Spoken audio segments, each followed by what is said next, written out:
Students had the opportunity to learn of the varied African traditions with a focus on storytelling. They also asked questions to their counterparts via Zoom and viewed a presentation by Liberia's traditional queen and culture ambassador, Queen Julie Endi, who was a part of the recently concluded Sankofa pilgrimage to Barbados.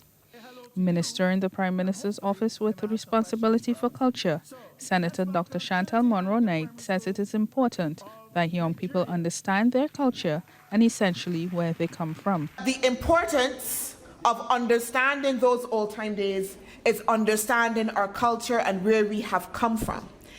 And one of the reasons why we need to be able to do this, why we need to be able to understand our culture and know where we come from and connect with that culture, is because there's a saying as well. If you do not know and understand your culture and your past, it's going to be very, very difficult for you to be able to chart your future, because your future is sometimes very much defined by your past and your history. The minister also notes education was not only about mathematics and English, but also culture that gives a sense of pride and confidence in self.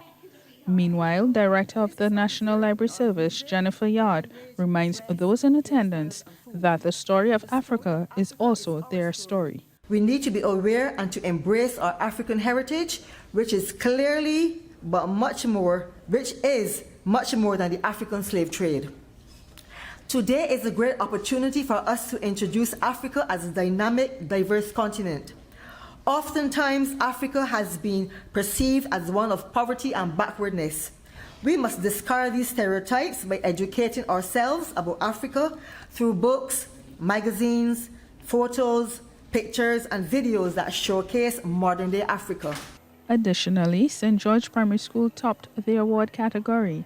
The prize for Best African Dressed Male was awarded to Ras Isaiah Tate, while Best Dressed Female was won by Nyara Johnson, and Best African Hairstyle was copped by Iriah Hackett. Rachelle Agard, CBC News.